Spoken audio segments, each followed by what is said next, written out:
kami dari Divisi Pereskal, Himpunan Mahasiswa Pendidikan Fisika, Fakultas Keguruan dan Ilmu Pendidikan Universitas Mataram. Kami mengadakan podcast mahasiswa berprestasi, dan di sini saya Muhammad Rizky selaku host bersama dengan narasumber terbaik kami. Ada Kak Zikri dan Kak Irman yang tentunya dua saudara kita ini memiliki prestasi yang baik, akademik yang baik, dan tentunya aktif di organisasinya. Kalau gitu bagaimana kalau kita sama bersama dulu? Mungkin dari Kak Zikri di sebelah kiri saya. Halo teman-teman, saya Luan Zikri Purwa. Saya di sini sebagai narasumber dan sekaligus saya juga sebagai koordinator di Pereskal yang akan menaungi agenda ini. Oke. Kak Irman mungkin.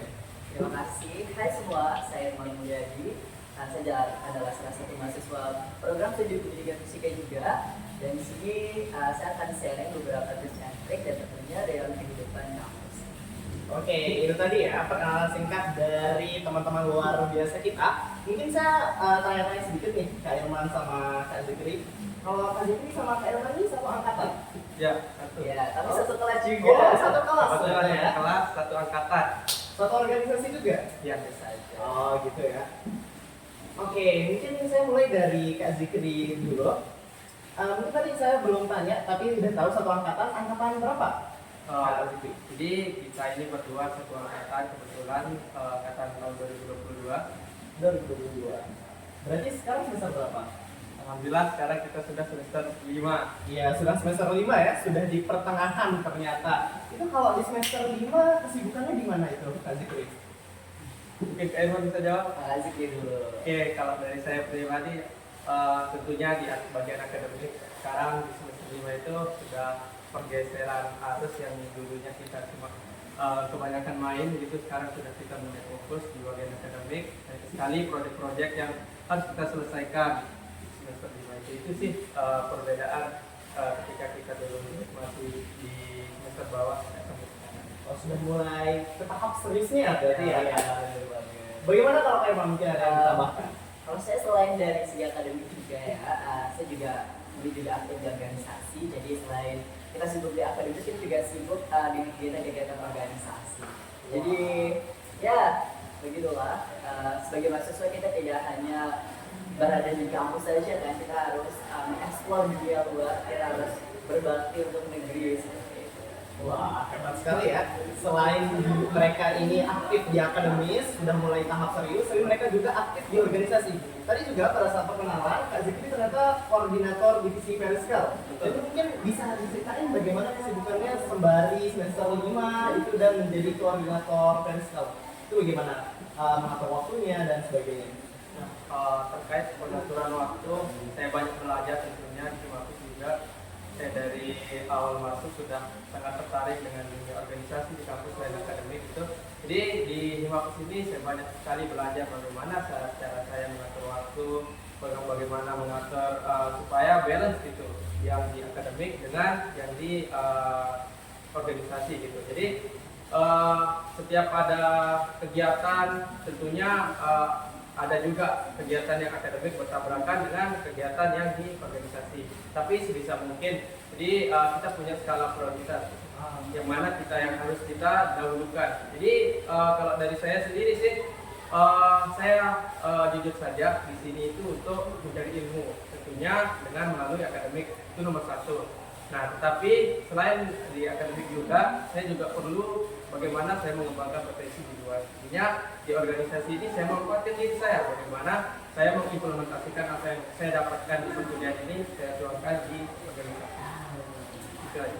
Gitu ya teman-teman. Jadi selain Kak Zikri ini menimba ilmu di akademik, tapi dia juga membagi potensinya di himpunan dan organisasi.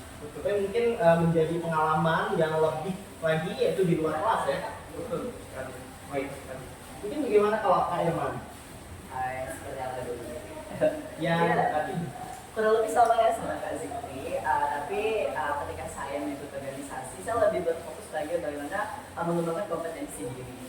Jadi misalkan saya sendiri mengikuti berbagai organisasi yang bertujuan pada pengembangan soft skill, misalkan pengembangan kemampuan bahasa Inggris ataupun pengembangan public speaking seperti itu. Saya juga mengikuti organisasi di luar di kampus seperti namanya dalam bakti community yang dimana kita bergerak dalam dunia digital, ekosistem digital, bagaimana kita meningkatkan literasi digital masyarakat sekitar. Jadi selain tujuannya adalah untuk mengembangkan potensi diri, kita juga bisa berbagi dengan orang-orang sekitar kita sehingga kita bisa berdampak satu dengan yang lain seperti itu. Terlebih untuk manajemen waktu sepertinya akan salah dengan Kak Zikri, bagaimana cara kita mengatur skala prioritas kita, bagaimana cara kita regulasi diri, kita mengerjakan tugas, dan organisasi seperti itu seperti sangat penting sekali untuk kita terapkan. Seperti itu. Hebat sekali ya, ternyata selain di organisasi di dalam kampus juga ada di luar kampus ya. Mungkin saya penasaran banget tadi organisasi yang disebutnya, mungkin bisa diceritain lebih mungkin gimana kegiatannya di luar kampus termasuk yang di organisasi itu. Oke, baik, terima kasih. Saya ingin sharing. Saya mengikuti organisasi ini lebih ke jenis komunitas ya, namanya adalah Bakti adalah sebuah organisasi atau sebuah komunitas ekosistem digital yang diinisiasi oleh Bakti Community. Di mana kita berfokus pada bagaimana pengembangan berbagai sektor seperti sektor pertanian, pariwisata, pendidikan dan sebagainya dengan mengintegrasikan teknologi dan juga internet di dunia digital. Wow. Luas berarti ya? Iya, benar sekali. Dan itu anggota komunitasnya itu ada di seluruh Indonesia dan lebih terkhusus di wilayah daerah 3T atau wilayah WPUTI punyanya Bakti Community.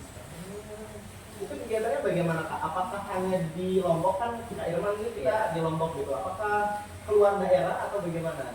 Ya, kegiatannya emang pertama kita melakukan kegiatan di daerah masing-masing seperti pemberdayaan masyarakat sekitar, seperti melakukan sosialisasi ataupun pelatihan dan juga pembinaan di masyarakat sekitar. Dan itu juga kita juga ada kegiatan gathering rutinan yang berada di luar daerah, di mana kita bisa sharing kegiatan-kegiatan yang telah kita lakukan di daerah masing-masing sehingga kita bisa berbagi antara satu sama yang lain.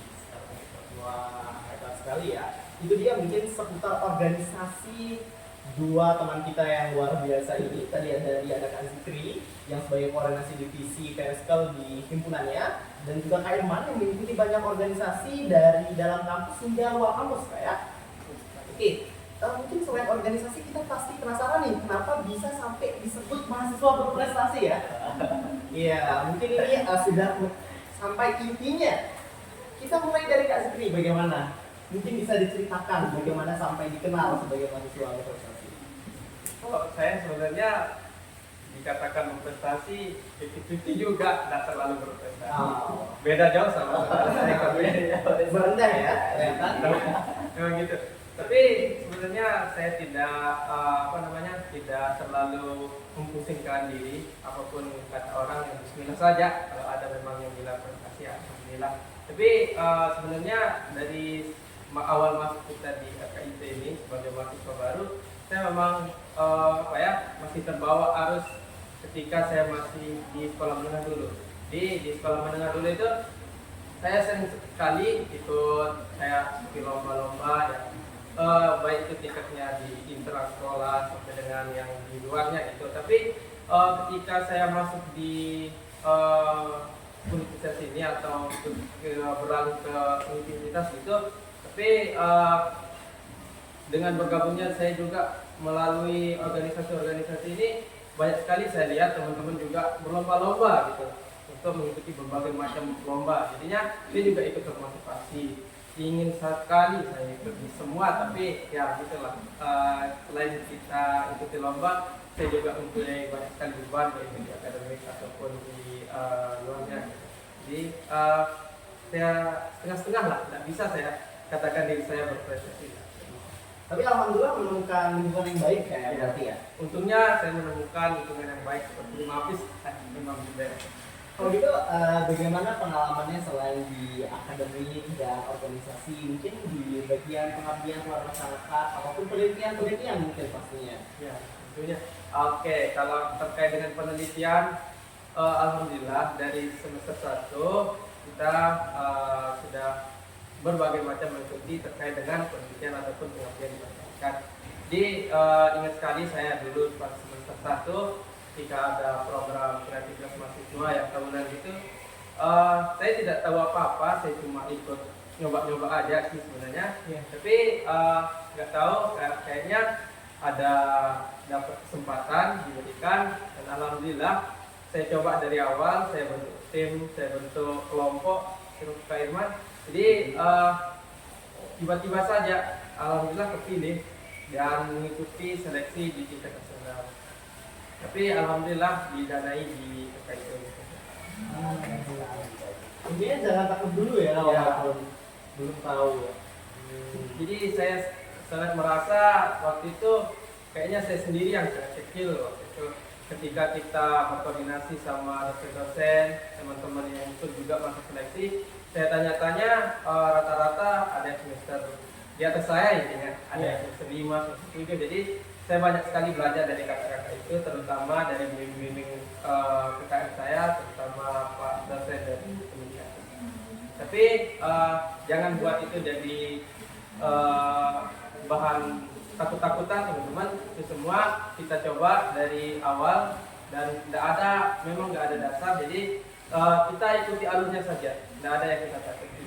Siapa tahu nanti tiba-tiba kita dapat rezeki gitu, lolos tunas, bagus sekali. Wah, hebat ya. Ternyata dari semester 1, semester 2, Zikri ini udah bisa ngelawan rasa takut akan ketidaktahuannya dan mencoba mengikuti program kreativitas mahasiswa atau PKM kayak. Dan alhamdulillah mendapatkan pendanaan. Ya. Wah, hebat sekali ya. Oh, bisa diceritakan itu PKM apa Pak? Nah, jadi dulu itu saya pertama kali ikuti PKM itu yang di bagian PKMPM, pengabdian masyarakat. Dan kebetulan judulnya itu kayak kita pemberdayaan masyarakat di desa, bukan desa saya.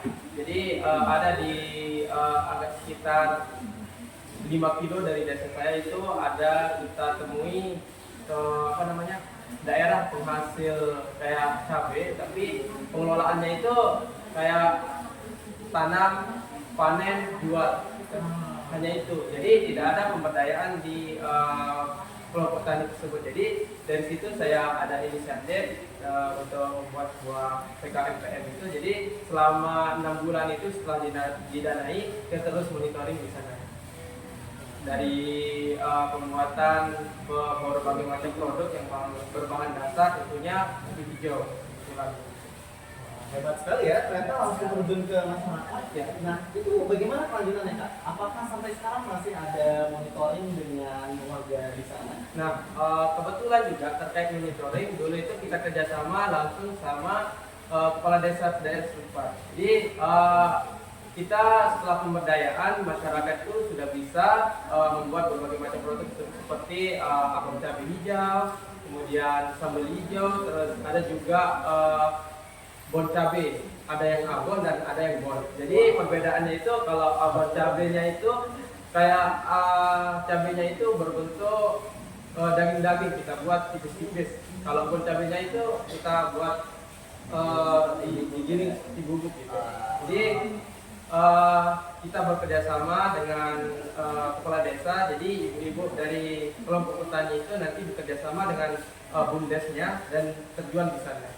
Dan alhamdulillah sampai sekarang masih terjual.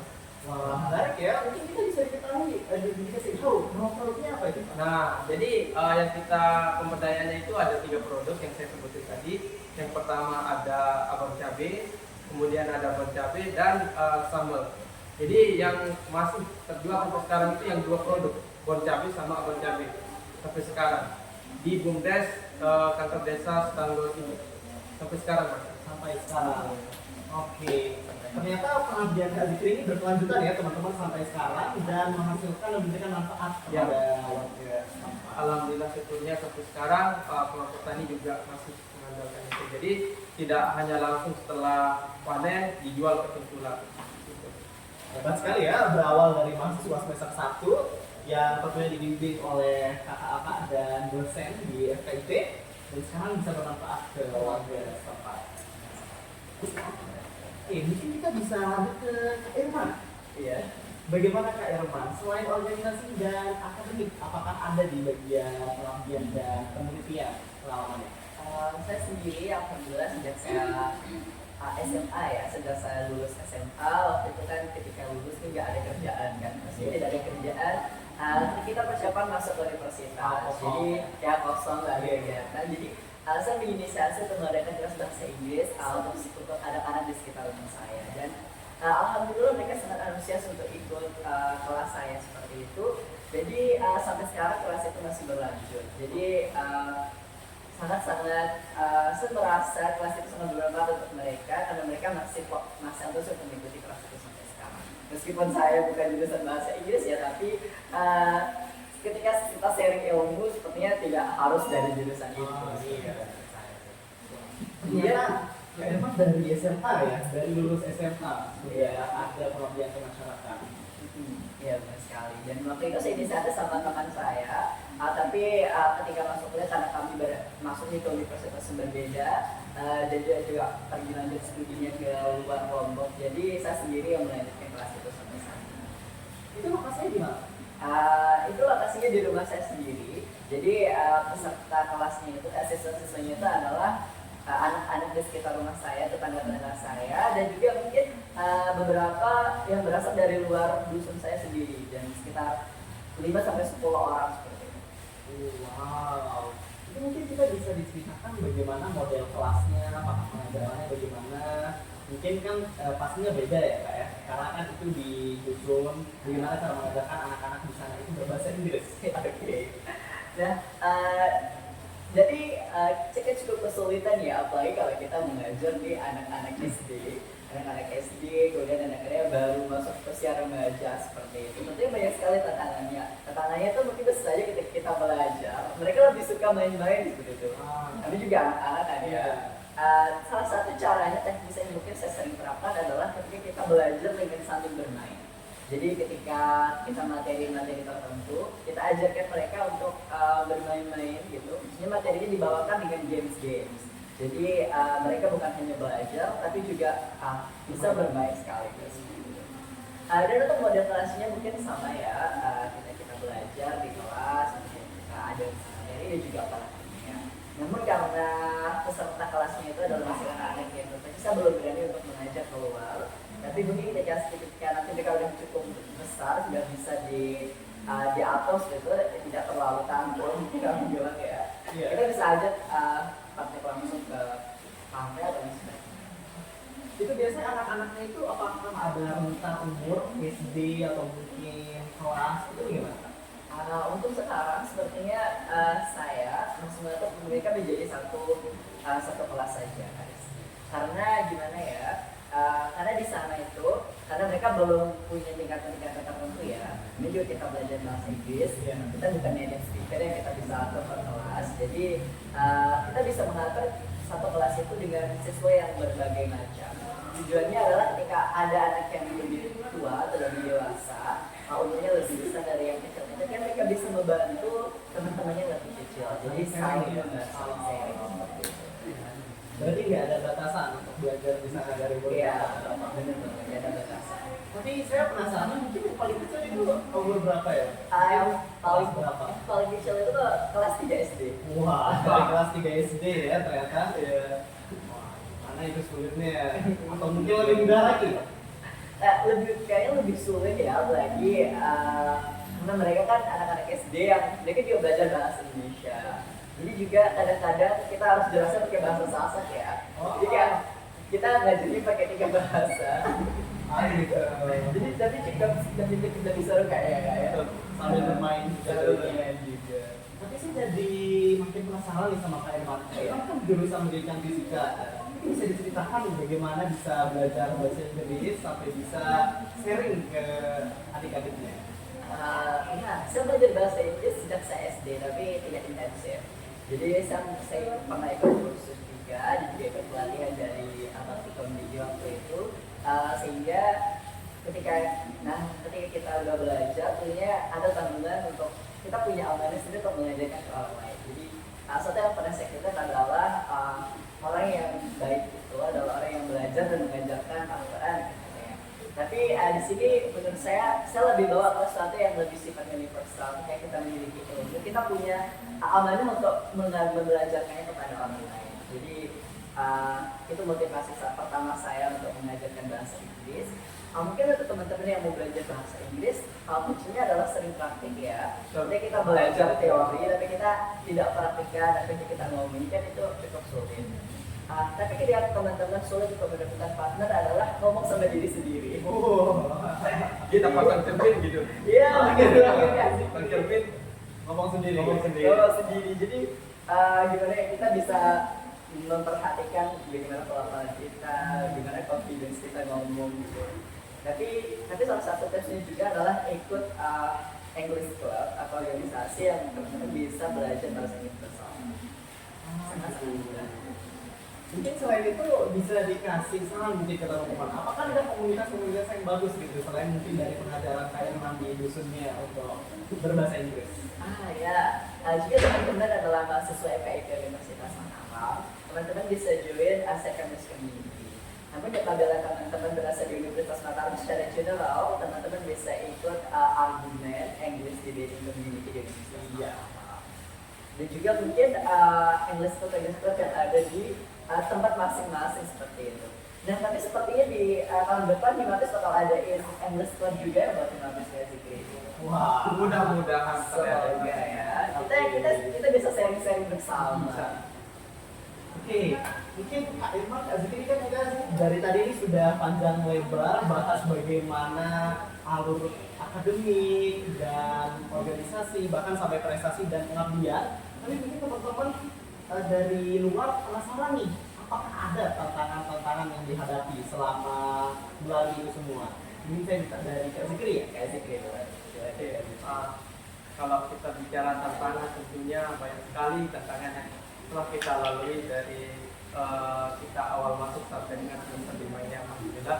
Jadi banyak sekali tantangan baik itu dari dalam diri, dari luar diri tentunya karena kita berorganisasi sifatnya.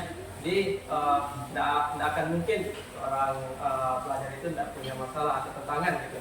Jadi yang paling pertama kalau dari saya itu tantangannya itu dari diri saya sendiri dulu yang berasal dari internal saya. Jadi rasa malas, rasa apa lagi itu sangat mengganjal apalagi di keadaan-keadaan sekarang di semester yang sudah agak dibilang keramat ini.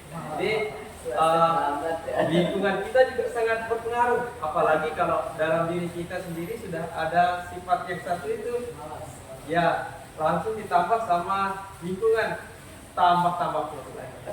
Jadi sulit ya kan? ya kayaknya Kak Irma juga ngerasa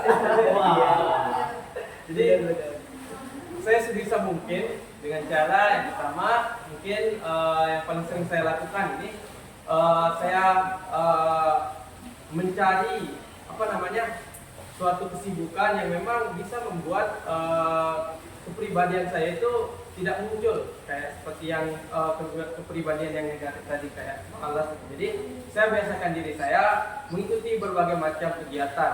Nah, dengan mengikuti berbagai macam kegiatan ini, jadi sifat-sifat yang tadinya muncul itu nggak jadi muncul gitu, tenggelam lagi.